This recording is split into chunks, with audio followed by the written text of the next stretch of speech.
Welcome back. This is Brooke Lance and Carly Dalton, and today we have Christopher Paolini coming back with us to discuss marketing. He is the international best-selling author of The Inheritance Cycle, also known as Eragon. And again, he just released his new book, To Sleep in a Sea of Stars, which is fantastic. It is a science fiction book. I highly recommend buying it. It is available anywhere books are sold. And we're really excited to have Christopher on to talk about how he has marketed his books and made them the big successes that they are.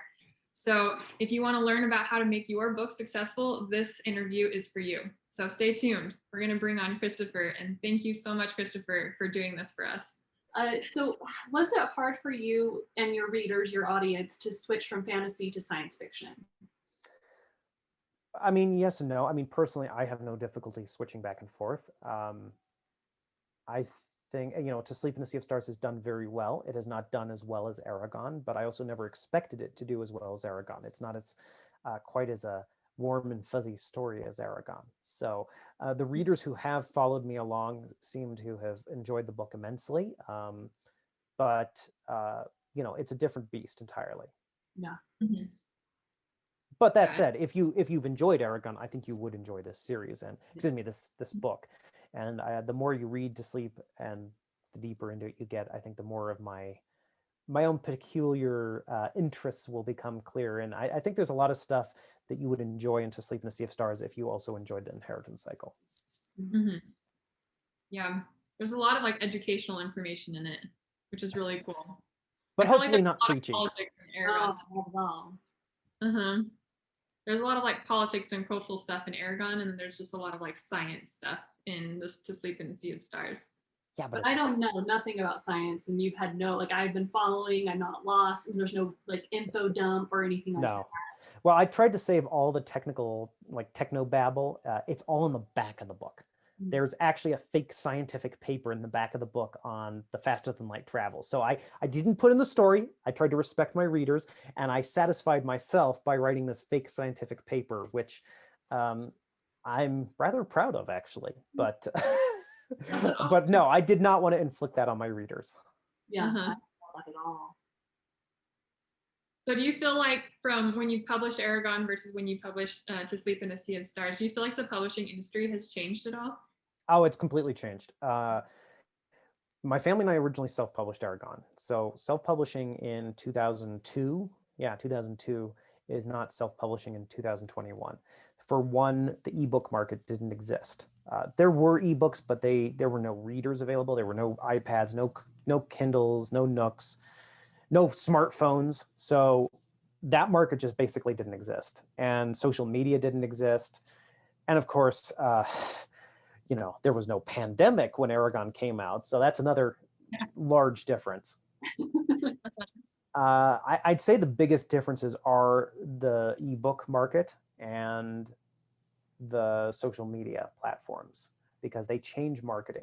I mean, the fact that we're speaking now, this sort of an interview just wasn't possible a few years ago. And it was a kind of a strange experience for me, because when To Sleep in a Sea of Stars came out last year, I was doing all of these YouTube interviews and virtual appearances, and people were commenting on these videos and saying, oh, wow, I've heard of Christopher for years, but I've never actually seen him speak, and and it kind of blew my mind, because I have spent literal decades doing hundreds of appearances for thousands of people, but none of that stuff's online, None of it's online. So for a lot of people, that was their first time really seeing me speak, or seeing me speak. And that is one reason why I've been doing more social media stuff recently, because it's invaluable. I mean, when I self-published, my family and I self-published Eragon, I was doing 2 to 3 1-hour-long presentations every single day for months on end in schools, school libraries, and public libraries. So, and that's not even counting all the hundreds and hundreds of events I've done for Random House once they published the books. But again, most of that happened before social media. So it's a different landscape. Do you feel like it's easier now to self-publish? It's easier, but it's harder to get attention, because there's so much material out there to compete with. And I would also say, if anyone watching this is an aspiring writer and thinks there's a good chance they're going to get published, treat your social media professionally from the start, because otherwise what happens is your book gets picked up, gets a lot of attention, gets released, and then everyone goes and looks at what you've said online, and perhaps you said things thinking you're having a private conversation with your friends and small number of followers, and having a large amount of attention on that may not be what you want, and may not present your work in the best possible light. So treat your social media as a business proposition right from the very start.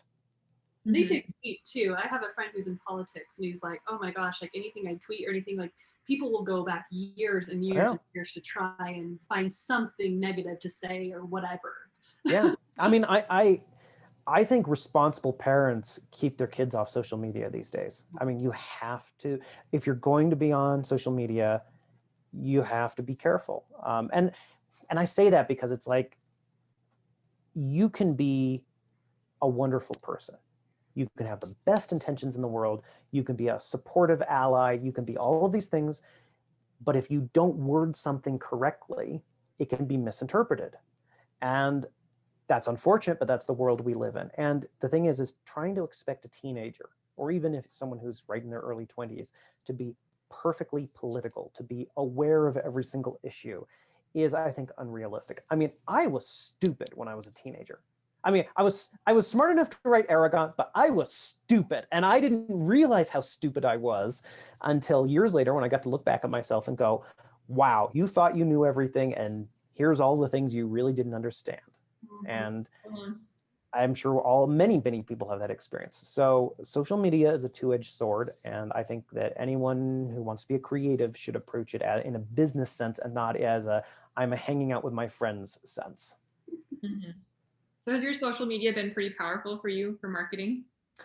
Very. I'm a little late to the game because I was spoiled in a sense that Eragon's success and the Inheritance Cycle's success was so large, I didn't have to engage with social media the way I would have if the books had been successful, but not that successful. For example, Brandon Sanderson has done an amazing job of engaging with his fan base and providing them with awesome content, and they've rewarded him and supported him as a result. So I have found social media very powerful. I've been working to really engage with it more and continually provide content for them. I have some assistants who help me with that. But the thing is, though, it can be a full-time job. I mean, people make being a social media personality their full-time jobs. So you have to decide where your time is best spent. So I have a certain amount of time I've devoted to social media, and then the rest of it is devoted to the writing and life in general. Because ultimately, what's the best thing I could do for my social media? It's publish a new book. Yeah. And I don't want to not publish a new book because I'm doing Minecraft videos, which I would love to do. I would love to do Minecraft videos, but if I do Minecraft videos, then that's my job, not writing books. Yeah. Yeah, for sure. So for fantasy writers, do you recommend just posting posts about your books, or posting, like, what kind of valuable content can fantasy writers especially contribute to Instagram? Well, I mean, any way you can find to engage your readership in your work and your world is valuable, because that helps people feel an emotional connection to your work, and emotional connections are what drive fandoms. So whether that's you doing surveys, whether like I do Fan Art Friday every week. That's the hashtag, and I post fan art from To Sleep in a Sea of Stars and the Inheritance Cycle.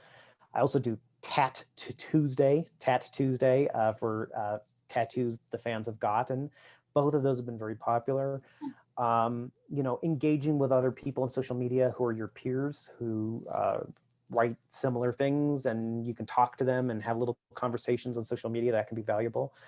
If you have any sort of merch that you're doing, you can run promotions for that, you can talk.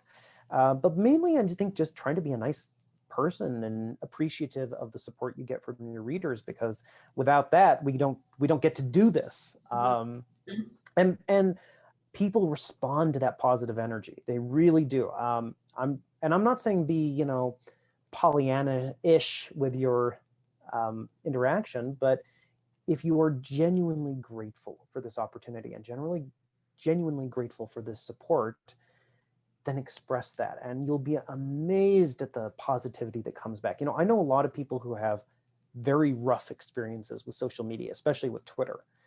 I don't have that. But that's also because there are certain things I prefer not to discuss in public because I'm not an expert and it's not my area of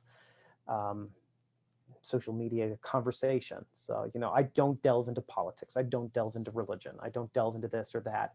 And I don't want to. And I think it's been a good choice. Mm-hmm. Definitely. I prefer to let my work, my fiction, speak for itself. Yeah. Well yeah. I think that's perfect. Hey everyone, if you are liking this video so far and finding it valuable, please leave us a like, subscribe, and ring the bell so you'll be notified when our next video is up. How successful have interviews like this gone for you? They've been wonderful. Lots and lots of views. Certainly more people see these sorts of interviews than would see an in-person presentation. So it's been a great option. Also, I learned something over the course of the past year, which is if you have Twitter, if you have Instagram, if you have Facebook, if you have YouTube, there is very little overlap in terms of the audiences. 60, I think there's only now I'm forgetting the exact numbers. I heard this from a Facebook rep actually. But I think it's something like 60 to 80% of the audience does not overlap between the different social media platforms. So if you post something on Twitter and you don't post it to Instagram or Facebook or your YouTube channel, you're missing a large portion of your audience. Yeah. Mm-hmm. And I think I saw too, and for our viewers, you post tips on writing as well on your own YouTube channel. Yes, I do have writing tips on my website. This is my YouTube channel, as well as lots of other cool things like music for To Sleep in a Sea of Stars. I toured, some fans did an entire Minecraft server that's the world of Eragon recreated in a 1-to-1 scale. So I toured that recently. So yeah, a lot of cool stuff on the YouTube channel. Mm-hmm. That's awesome. What's called Crispy Writing Tips, right? Yes, crispy writing tips. Crispy. Crispy. I love it. I actually just subscribed to it yesterday because I found Awesome. it. That's awesome. So when you were marketing Eragon, you mentioned you spent a lot of time at schools, like interacting with kids and stuff like that. Would you recommend that as a writing or a marketing strategy now? Absolutely, if your material is appropriate for schools, anything under college, that is. If you go to a bookstore and you set up a table and you talk to every single person who comes through the door and you're decent at sales, you might sell 40 books max in a day. And that's on a really good day. Most days you're probably gonna be selling around 13 to 14 books, which is not enough for gas, which is not enough for printing costs, which is not enough for a motel somewhere, which is not enough for even crappy Taco Bell. Ask me how I know. So schools are great though, because you get a captive audience. And if you have a presentation that deals with reading and writing and inspiring young people to do the same, and if you speak to the school librarians about taking pre-orders before you do your presentation, and if you are willing to put in the work, then that can be an exceptional opportunity and a great way to engage with a fan base. I mean, again, this is just purely the commercial side of things. Oh, of course, the schools often have money allocated for speaker fees for bringing people in to the school for, enrichment programs. So, if that can cover your basic expenses, then the rest is gravy. And I'm not trying to just be commercial about this, but it is a business. This is the business side of things. So we went from, as I said, if I went to a bookstore, being able to sell, let's say 13 to 40 books was the range, to selling an average of 300 books a day going to the different schools. And that was workable. The logistics were a bit difficult in terms of, like how many books to go here, how many books to go there, and how many we could fit in the car, but that worked. Interesting. Yeah, that's awesome.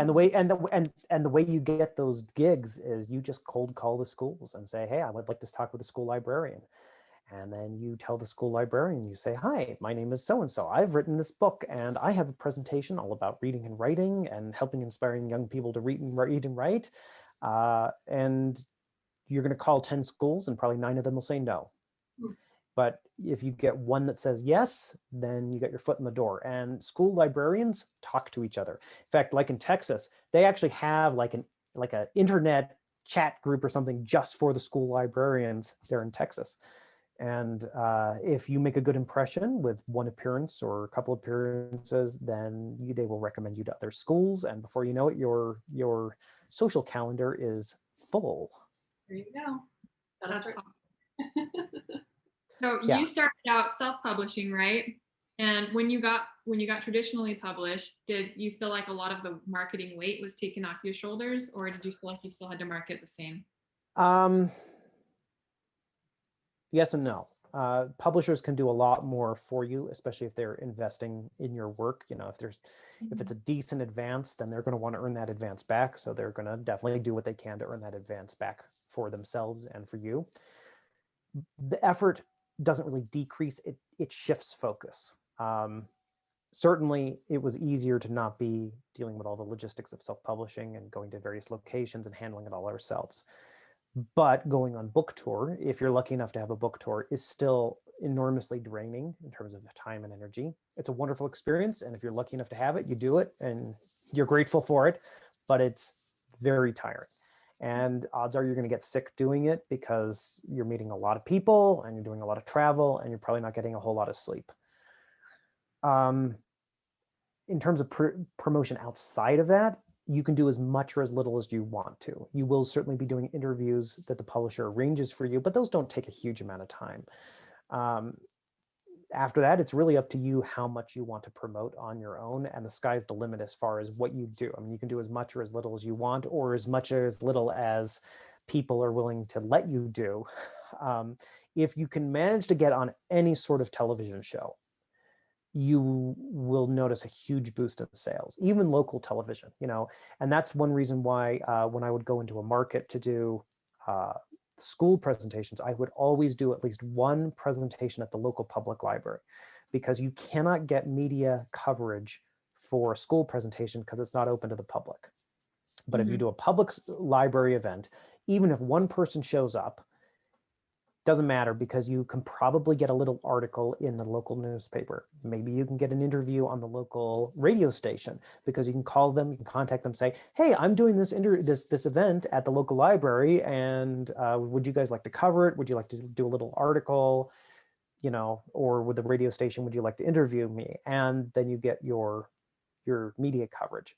If you get national media coverage, like you get on the Today Show, for example, you know, your sales just go through the roof. But that's very, very, very hard to get. And usually you either need to be in politics or you need to have some sort of novelty attached to your product that's going to make you interesting enough for them to stick you on the show.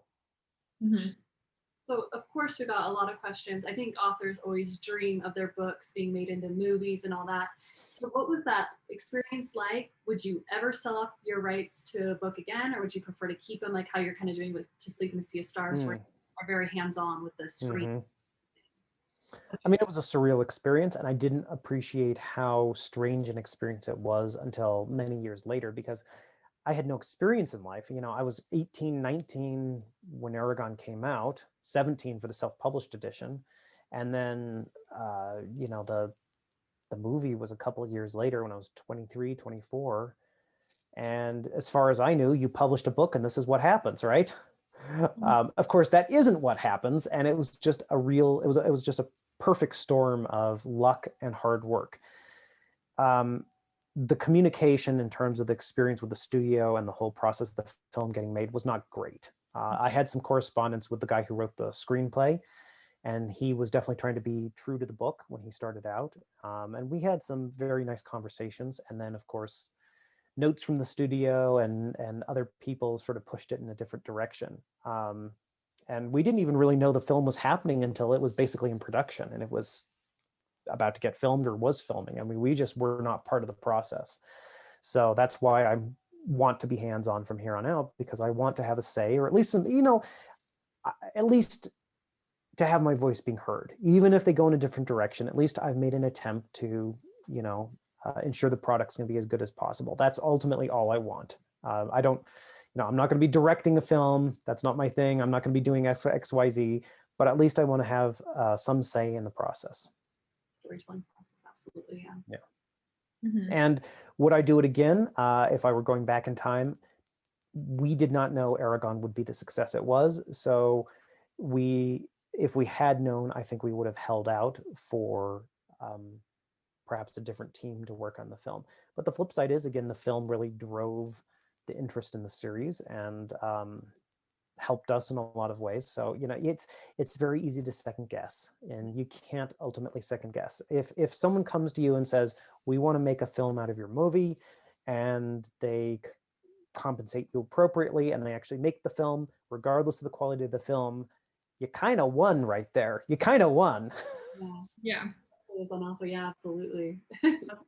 So was it just like a surreal experience when you heard that it was going to be made into a movie? Yeah. And seeing it, of course, was even more surreal. Playing the video game based off the movie was really weird. That would be so cool. It was. Yeah, it's been an odd life. It's been an odd life. I think that's awesome, though. It's really cool to hear how much you've taken it into your own hands. Like literally just how I think a lot of writers think that they don't have to do marketing if they get it traditionally published, or that they can just have a social media presence, and if their book is good enough, it'll sell. But like, so something that I really had to wrap my brain around and has been incredibly helpful for me is to realize that you are in charge of the process. If you sit around waiting for your publisher to do everything for you, or even for your publisher to bring you ideas for how to develop or expand your franchise, if you have a franchise or a series or a world or what have you, or even just your career in general, then you're going to be waiting a very long time. It may happen, but that's not their job. Your job as the author is to be the ideas person. And so looking at how other authors have handled this and how they've done it successfully is important. The nice thing about writing in sci-fi fantasy is there is a community for it that doesn't exist for other genres. We have the conventions, or we had the conventions, and we will have the conventions again in the future. There is a huge community for fantasy and science fiction that is not there for, historical novels, as an example. So you can tap into that, and you can look at how other authors are doing this. And I do think you should take ownership of it. Now, this is really dependent on whether or not you have the time. So if you have a full-time job and writing is your side gig, then you're going to be limited simply in terms of your time. But you can still do stuff. And that's where, if you're serious about this, learn some stuff about marketing, learn some stuff about persuasion, learn stuff about social media, and then decide where your time's best spent. I think too, for you, obviously you're clearly driven. For a 17-year-old to be going into libraries and making those phone calls, doing that, it's like you deserve the success you've had. I can't, when I was 17, that is not where my my priorities were. We won't even get into that. But yeah, like for that, that's really incredible in its own, just the drive you have. So. Well, part of the drive came from desperation, because my parents have always been self-employed, and they helped edit and prepare Eragon for self-publication. And that was a whole chunk of time that they were not working on other projects, to bring income in. So by the time we self-published Eragon, if it had taken another 3 months to start turning a profit, we were going to have to sell the house, all move to a city, and get whatever jobs we could. So having some desperation, or having some skin in the game, if you will push you out of your comfort zone. I am not someone who naturally wants to go up in front of an audience, or at least I wasn't. I'll do it now. I wasn't back then. I was a homeschooled kid who liked reading, who liked doing his own thing, and that was so far out of my comfort zone, it's not even funny. So, it's why, again, to stereotype, to stereotype, it's why children of very wealthy parents often don't do as well as children of parents who, had to struggle and scrape a bit because they don't have to struggle and scrape to survive. There are exceptions, of course, but you need to have some hunger. You need to have a little bit of fear of the wolf nipping at your heels, or a desire for something in the future that will drive you out of your comfort zone. And I'm still doing that to this day. I mean, I don't have to do all the work I do with social media and everything else. I really don't have to. I could just, go sit in my room and write and not think about that stuff. But I want this. I want to keep building this stuff, and not to just sell books. I've done fine on that side of things. I'm fine on that side of things. It's to create this community. It's to share these stories with my fans and readers in general. I love that, and I love creating for people. And if I weren't writing, I'd be a woodworker, or I'd be a metalsmith, or I would be, a musician, or I'd be doing something to create things for other people. That makes me very happy. Yeah. I think it's a beautiful note to almost end on too. Do it for the fans. You do it for your readers. Yeah, I mean, being paid for it's nice. I'm not gonna lie. It really, financial pressures are not fun, and if you are constantly stressed about money, it's gonna be very hard to write with any sense of joy. But at the same time, there's a reason why giving deadlines to writers tends to actually work out better in the end. One reason for that too is, especially in fantasy, we tend to overthink our prose, because there are all these examples of writers who write beautiful, eloquent sentences, and often in an archaic manner. But if you have a deadline that is forcing you to move along at a quick clip, you'll start dropping the extraneous words because you don't have time for them. And you'll start dropping out any descriptions that don't move things forward because you don't have time for them.